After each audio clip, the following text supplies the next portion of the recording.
이것을 우리에게 주실 하나님의 은혜로운 말씀은 로마서 2장 6절에서 11절의 말씀입니다. 제가 봉독해 드리도록 하겠습니다. 하나님께서 각 사람에게 그 행한 대로 보응하시되 참고 선을 행하여 영광과 존귀와 썩지 아니함을 구하는 자에게는 영생으로 하시고 오직 당을 지어 진리를 따르지 아니하고 불의를 따르는 자에게는 진노와 분노로 하시리라.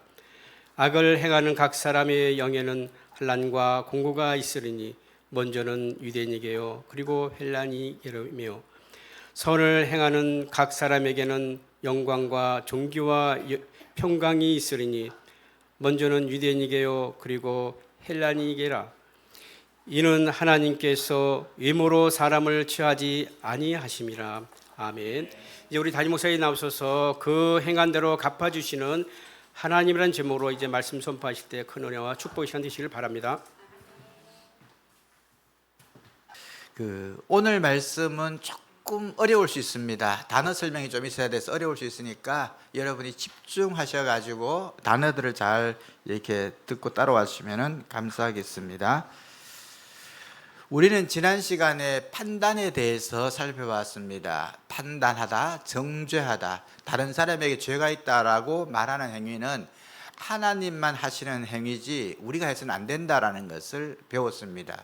우리의 판단은 옳지도 않고 또 그리고 공평하지도 않고 우리의 판단이 잘못되고 또 우리가 하나님께서 그 사람을 구원에 이끌기 위해서 이끌어 가시는 과정을 우리가 무시해서도 안 된다.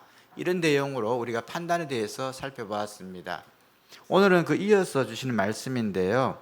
하나님께서는 그대로 갚아주신다. 하나님의 판단과 공의가 정확하시고 그대로 행해 주시는 것에 대해서 오늘 말씀해 주시는데 그 내용에 대해서 우리가 배워보도록 하겠습니다. 하나님은 공의의 하나님이십니다. 공평하게 모두에게 맞게 그대로 갚아주시고 심판하시고 은혜 주시는 분이십니다. 우리는 공평하게 하려고 해도 안 됩니다. 왜요? 우리가 변합니다. 하나님은 영원하시기 때문에요. 변하지 않기 때문에 그게 가능한데 우리는 변해요.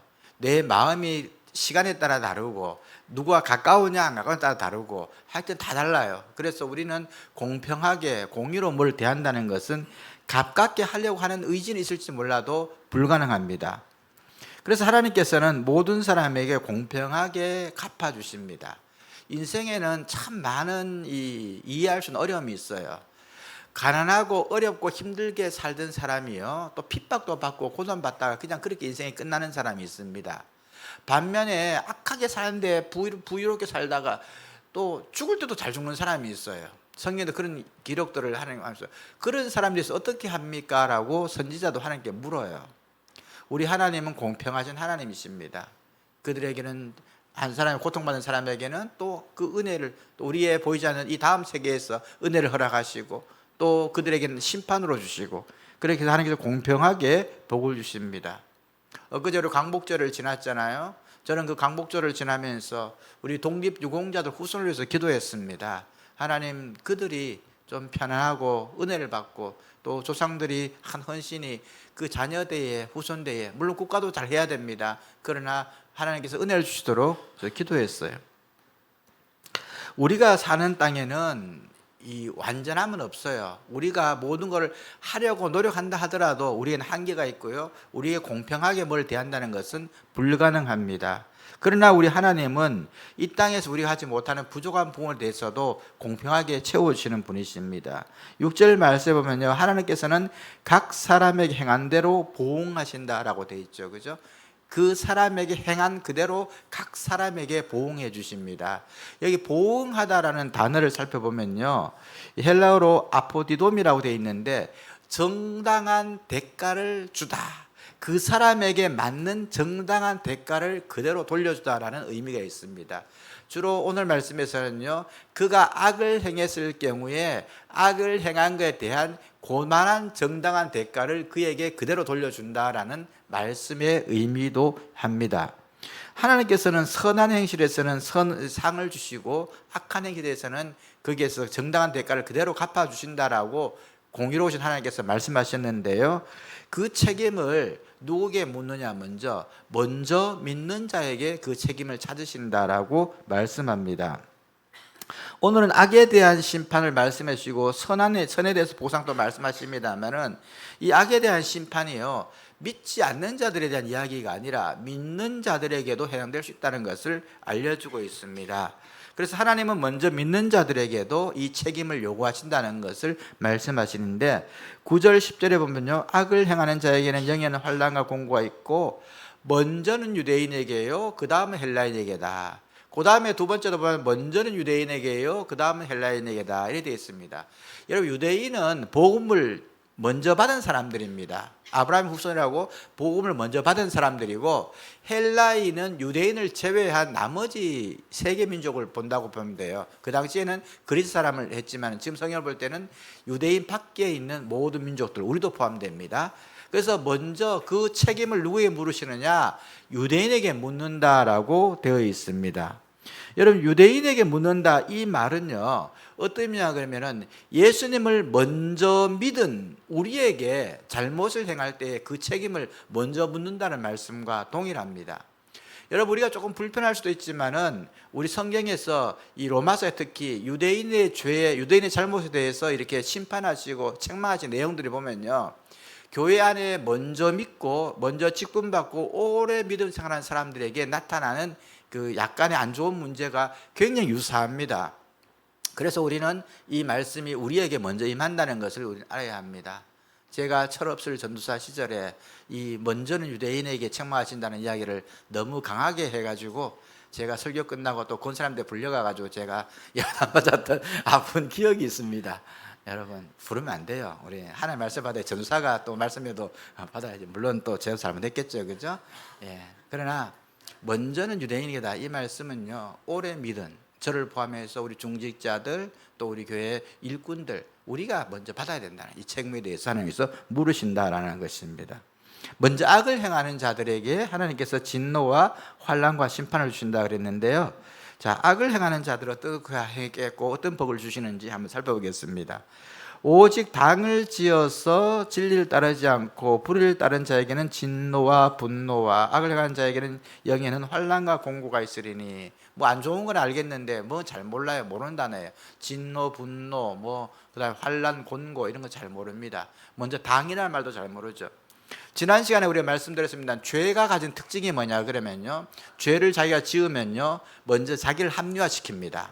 나는 괜찮아라고 합리화시키고요. 두 번째는 이제 주변에 보면 지가 똑같은 것들 끌어보아요. 끌어모아서 세려고 합니다. 그것을 성경에서 말하면 당짓기라 그래요. 오늘 당을 짓죠. 그래서 당을 지어서 어떻게 합니까? 세력이 되면요, 진리를 공격해요. 착하고 바르게 살아가는 사람들을 또 공격해가지고 그들을 이렇게 꺾으려고 하는 그런 시도를 합니다. 이걸 당을 짓다라는 말을요, 원어적으로 보면은요, 자기가 원하는 것을 이루기 위해서 조직하고 세려고 하는 것을 말합니다. 옳은 것을 거부하고 불의한 것을 이루기 위해서 세려고 하는데, 이들에게는 하나님의 진노와 분노가 임하게 됩니다.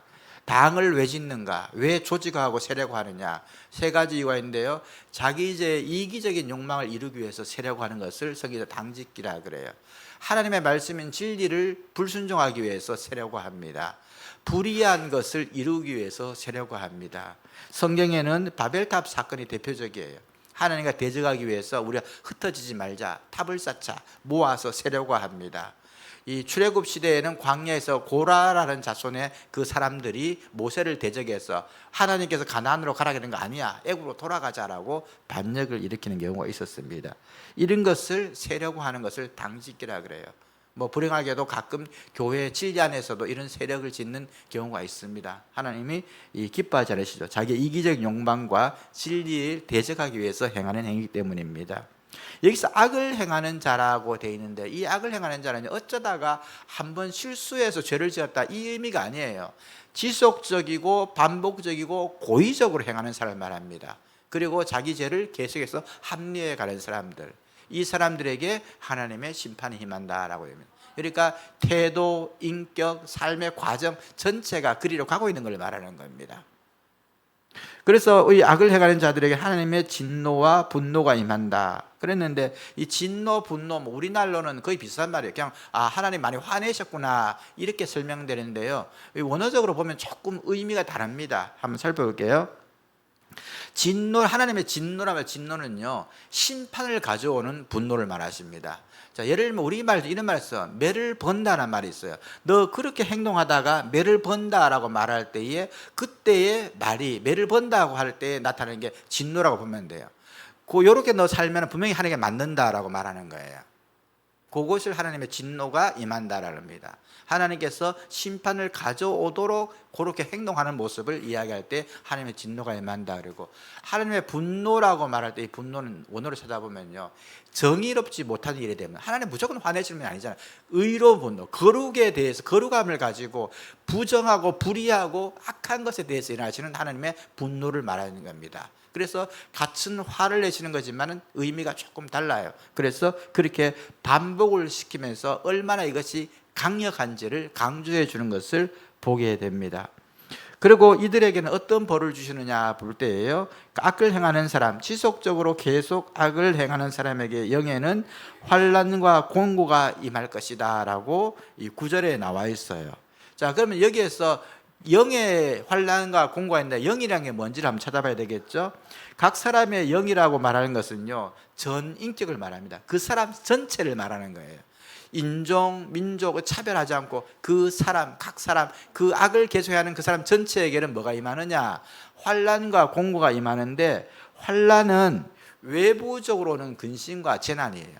바깥쪽으로 어려운 일이 계속 일어나가지고 고난을 당하게 됩니다. 두 번째, 곤고라는 것은 내면적으로는 정신적인 고통과 괴로움을 말해요. 내외적으로 핍박과 고난을 받게 되는 것인데요, 이 외부적으로 꼼짝도 못하고 내적으로 심한 괴로움을 경험하게 하는데, 성경에 나온 예들을 보면은 바로가 그랬죠. 출애굽한 백성들을 하나님께서 구원해 내라 그럴 때, 노예들 저 하찮은 것들 내가 죽이든 말든 무슨 상관이 있냐, 그렇게 하지 않겠다라 그래요. 그럴 때 재앙이 계속해서 임합니다. 계속. 그러니까 얼마나 고통스러워요. 그리고 내적으로 자녀가 죽는, 장자의 죽음 이런 걸 통해서 내적인 괴로움도 지금 심해지는데, 이런 모습들이에요. 또 사울왕이 그 대표적이죠. 이 주변의 그 나라들이 그를 그렇게 심하게 괴롭혔고요. 그 다음에 악한 영이 그에게 임해가지고 정신적으로도 그런 굉장히 창란적을 일으키면서 심한 괴로움을 경험하게 됩니다. 하나님께서 환난과 공고를 악을 행하는 데 주셨다는 것들이 아마 그런 모습으로 우리에게 나타난 것을 보게 됩니다. 그런데 앞서 말한 것처럼 유대인들에게 이것이 먼저 임한다. 왜? 그들에게 이런 죄가 있었다는 거예요. 그것이 무엇인지는 우리가 나중에 천천히 또 이렇게 복음을 살펴보면 나오게 될 것입니다. 이제 선을 행하는 자에게 어떤 복을 주시는가? 하나님께서 선을 행한 자에게도 반드시 보상해 주시고 갚아 주신다라고 말합니다. 자, 7절에 보면요, 참고 선을 행하며 영광과 존귀와 썩지 않을 것을 구하는 자에게는 영생으로 하시고, 그 다음에 10절에서는 선을 행하고 각 사람에게 영광과 존귀 평강이 있으리니 먼저는 유대인에게요 그리고 헬라인에게다. 이게 똑같아요. 선을 행하는 자에게도 먼저 누구에게? 유대인, 복음을 먼저 받은 자에게 먼저 상을 주고, 그 다음에 이 두 번째 사람들에게 준다. 먼저 믿은 우리에게 하나님께서 더 헌신한 자에게 상을 먼저 주시고, 그 다음 믿는 사람에게 그 다음 상을 준다라고 말씀해 주고 있습니다. 자, 여기서 선을 행하는 자, 이게 무슨 뜻인지 잘 봤는데, 선을 행하는 자는 하나님의 선을 계속해서 이루어가기를 노력하는 자, 이렇게 돼 있어요. 여기서 하나님의 선행은 인간의 선과 달라요. 내가 착한 일을 했다, 그게 포함될 수도 있습니다. 근데 궁극적으로 크게 보면 하나님의 선은 내가 생각하는 선이 약간 포함되지만 전체적으로는 그게 아니에요. 더 큰 걸 의미하죠, 그죠? 하나님의 선을 지속적으로 계속해서 이루어가려고 노력하는 사람, 이것도 태도와 인격과 인품에 연관이 있습니다. 그들은 주로 하나님의 성품에 일치하는 삶을 삽니다. 하나님의 선을 이루기 위해서는 앞에 참고라는 말이 나와요. 오늘 본문에 보면 참는 게 필요해요. 인내가 필요하다는 거예요. 하나님의 선을 이루는데 참지도 않고 내 자신을 절제하지 않고 고난을 견디지 않고 하는 것이 없다라는 겁니다. 참고 하나님의 선을 행하는, 그럴 때에 이 하나님의 선을 행하는 것은 하나님의 사랑을 실천하는 것, 공의를 실천하는 것, 말씀에 순종하는 것, 성령의 열매를 맺는 것, 이런 것들이 주로 하나님의 선에 해당됩니다. 하나님의 선을 행하는 자가 구하는 것을 영광과 존귀와 썩지 아니하는 것이라 그랬는데, 이 내용도 좀 설명해 보겠습니다. 오늘 좀 머리가 좀 아프죠? 좀 집중해야 돼요. 자, 영광이라는 건 뭐냐 그러면 하나님의 인정을 삼하는 거예요. 세상에 인정을 원하는 게 아니라 하나님께서 인정해서 인정을 구하는 것, 하나님의 임재를 경험하고 하나님의 충성되다 잘됐다고 칭찬하고, 이것을 하나님의 영광을 구하는 삶이라고 말할 때는요, 하나님이 알아주시고 하나님께서 인정해 주시는 삶을 구하며 산다라는 것을 의미합니다. 세상적으로 내가 어떤 사람이라는 것을 세상 사람들이 알게 하는 이것이 아니라 하나님 인정을 구하는 것. 존귀를 구한다는 것은 뭐냐면 하나님이 부여하신 거룩한 가치를 추구하며 사는 거예요. 우리가 하나님이 주시는 거룩한 가치가 있잖아요. 그것을 추구하며 사는 거예요. 썩지 아니하는 것. 이 땅의 것은 다 썩잖아요. 영원한 생명, 하나님 나라를 구하며 사는 것을 말합니다. 예를 한번 들어보겠습니다. 예수님께서 십자가를 지기 전에 마리아가 와서 향유를 깹니다. 그래서 주님께 부어요. 그리고 주님의 장례를 준비합니다. 그럴 때에 가룟 유다와 제자들이 말하죠. 그거 왜 낭비하느냐, 왜 허비하느냐, 그거 팔아가지고 가난한 사람 도와주면 좋지 않겠느냐. 마리아는요, 거룩한 것을 추구했어요. 하나님께 인정받는 것을 선택했어요. 이것이 하나님의 영광과 존귀를 구하는 것입니다. 하나님이 주시는 거룩한 가치는 세상과 달라요. 어떤 사람들은 세상 사람들이 볼 때는요, 하나님의 일을 하기 위해서 우리가 헌금을 하거나 헌신하는 것을 볼 때는 왜 그렇게 하냐는, 낭비 아니냐라고 말하죠. 그렇잖아요. 하나님의 거룩한 가치를 추구하기 위해서 마리아가 옥합을 깬 것입니다. 그러나 그렇지 않은 사람들은 비난했죠. 스데반 집사님을 보십시오. 그의 순교 장면을 보면요, 하늘이 열리고 하나님의 보좌 앞에 예수 그리스도 계신 천국을 바라보며 사모하고 그것을 바라보면서 순교했습니다. 12 제자가 그랬고요, 많은 순교자들이요, 이 땅의 것을 바라지 않고 이 이후에 주시는 천국 영생을, 썩지 않는 것을 바라고 사모했기 때문에 그 길을 걸어갔던 거예요. 그것을 추구하며 살아갔습니다. 그래서 영광과 존귀와 썩지 않는 것을 추구한다는 것은 이 땅에서 하나님이 주시는 거룩함을 추구하고 영원한 세계를 사모하는 것이에요. 우리가 예배 때에 하나님의 임재를 삼아하죠. 찬양을 통해서, 기도를 통해서, 때로는 성령 충만함을 통해서, 말씀을 통해서 영적인 것을 추구하게 되잖아요. 뭔가 좀 잡힐 것 같은데 이해도 안 되는, 그러나 뭔가 느껴지는 이런 것들을 참아하면서 하나님의 거룩함을 추구해가는 것입니다. 이를 하나님의 선을 행하는 자들이 어떤 것을 받느냐? 영생을 받는다 그랬습니다. 영생이 뭐예요? 죽지 않는 생명. 우리 사도신경 늘 고백하잖아요. 몸이 다시 사는 것과 영혼이 사는 것을 믿습니다. 이 영생입니다. 그리고 이것 또 하나의 의미는 뭐냐? 그럼 영생의 의미는요, 하나님과의 깊은 영적 영원한 교제를 말하는 거예요. 하나님과 단절되는 것이 아니라 영원한 것. 하나님과 단절이 어떤 의미인지는 다윗이 경험했어요.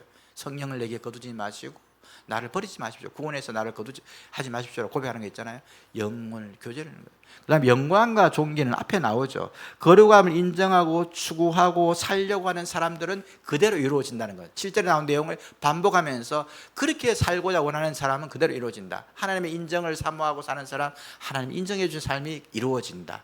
하나님 말하는 거룩한 것을 추구하러 살는 사람, 그 거룩한 추구함이 그 삶에서 그대로 이루어진다라고 말합니다.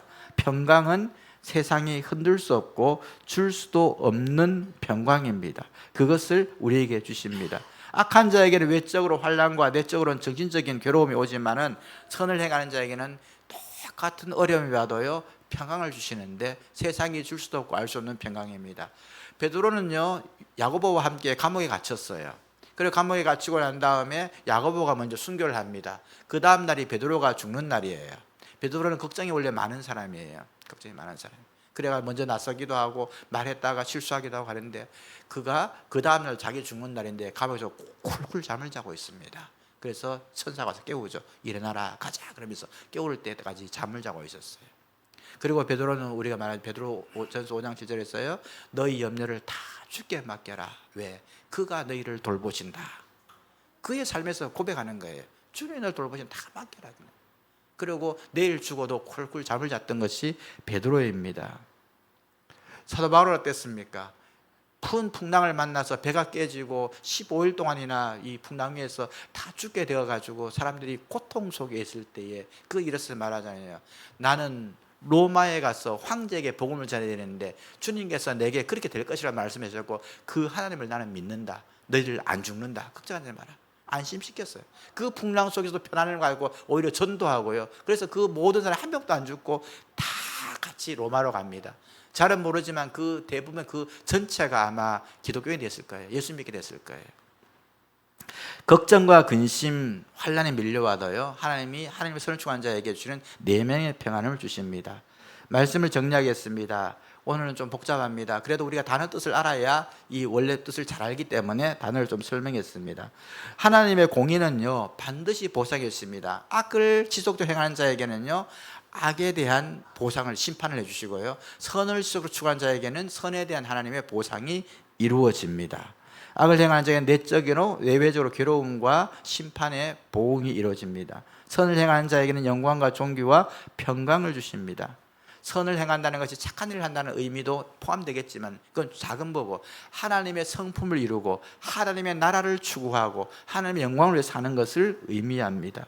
잘못을 지속적으로 행하고 그것을 세력화하는 자들에게는 하나님의 심판이 임하게 됩니다. 이 말씀은 유대인에게 먼저 임하는데 1차적으로 우리가 적용해야 됩니다. 또한 동시에 이 하나님의 선한 이 보상도 먼저 믿는 유대인에게 임하고 1차적으로 오래 믿은 우리에게 임한다는 것을 우리는 봐야 합니다. 사랑하는 성도 여러분, 하나님은 선하신 분이에요. 그래서 우리가 이런 양쪽의 말씀을 주실 때에 하나님께서 내게 맨날 복을 주시면 안 될까? 지난주 잘못한 거 어떡할까? 이렇게 생각하시는데요, 우리 하나님은요, 10개 중에 9개 잘못하고 1개 잘한 거 있으면 그걸 보고 귀히 여기시는, 기뻐하시는 선한 아버지와 같은 분이에요. 그런데 우리가 10개 중에 9개 잘하고 1개 못했을 때 그것을 책망하고 야단치고 벌을 주길 기다리는 엄한 분이 아니라 10개 중에 9개 못해도 1개 잘해도 5년 내 새끼 얼굴 잘한다라고 말하는 그분이 우리 하나님이라는 것을 우리는 알아야 합니다.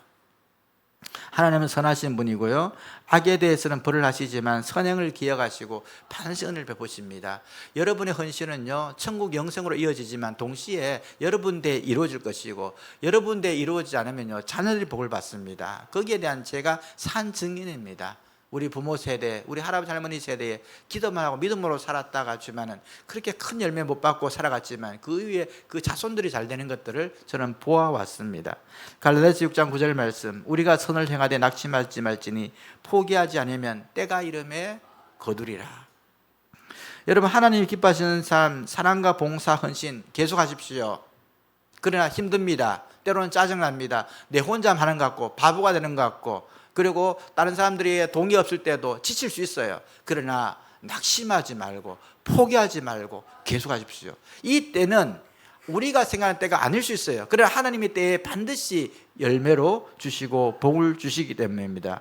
우리 세대에 받지 못하는 여러분의 헌신들이 있다면 다음 세대 여러분 자녀들이 반드시 잘 되게 될 것이고요, 그 다음에 하나님께서 반드시 어떤 형태나 어떤 모습으로든지 우리의 그 선한 헌신과 하나님의 뜻을 사모하는 그 나라와 그 일을 구한 그 일에 대해서 복을 주시고 갚아주시는 공평한 하나님이십니다. 그 하나님이 주시는 은혜가 지금 또 앞으로도 우리 모두에게 충만하시기를 바랍니다. 기도하겠습니다. 첫 번째 기도 제목, 하나님의 선한 일을 이루어가는 성도 되게 해주옵소서. 그의 나라와 그의 의의, 그의 영광을 지금 잘하고 계세요. 그러나 이것을 낙담하지 말고 더 열심히 하시면 됩니다. 두 번째, 하나님이 주신 거룩한 가치를 추구하며 살게 해 주옵소서 기도합니다. 육체적, 경제, 영적 회복이 필요한 성도를 회복을 위해서 기도하겠습니다. 우리 김철우 성도 지금 병상에서 회복하면서 우리 아침에 우리 김기영 사님 교회 왔다 기도하고 가셨어요. 영상으로 한번 예배 드리실 텐데 이 가정을 위해서 우리가 간절히 기도하는 시간 갖겠습니다. 기도드리겠습니다. 사랑의 하나님, 감사드립니다. 우리가 주님의 거룩함을 추구하게 하시고 주님께서 말씀하시고 기뻐하시는 선한 일에 헌신하게 하시니 감사드립니다. 하나님, 반드시 주께서 주시는 공평하신 하나님 주시는 상과 보상을 사모하며 기대하며 이 땅에 살아날 동안 낙심하지 말고 하나님의 선을 계속 이루어가는 저희들 믿음의 가족들 되게 도와주옵소서. 또 하나님, 병상에서 주님 우리 함께 예배드리는 우리 철희 형제 가족 은혜를 내려 주옵시고 빨리 속히 치료되게 하시고 회복되는 은혜가 있게 하여 주옵소서. 하나님, 우리 명도성 집사님 어머니 간호하고 많이 심신에 지쳐있고 힘이 듭니다. 하나님, 늘런 능력과 은혜로 채우시고 그 가정의 평안과 은혜로 채워주시길 원합니다. 이 시간 하나님 귀한 예물 주께 올려드립니다. 마음의 소원을 담아드리고 주님께서 나의 주인이심을 고백하여 열의 하나를 구별하여 드립니다. 감사와 선교와 비전의 이름을 따라 올려드립니다. 하나님, 이 예물 닿는 곳에 하나님 나라가 확장되게 하시고 영광 받게 하시고 드린 자의 삶의 하나님 형통의 복과 은혜들로 채워 주셔서 우리 교회에도 하나님 축복의 선순환을 일으켜 더 많은 물질의 복을 누리는 그 하나님께 충성하는 자들이 많이 일어나게 은혜를 내려 주옵소서. 은혜의 찬양으로 주께 나아갑니다. 하나님 이 시간 찬양팀에 함께 하시고 이 시간 성령님 임자하여 주시옵시고 찬양 가운데 함께 하셔서 우리의 마음을 만져주시고 위로와 평강과 큰 은혜 내려 주옵소서. 예수님 이름으로 기도드립니다. 아멘.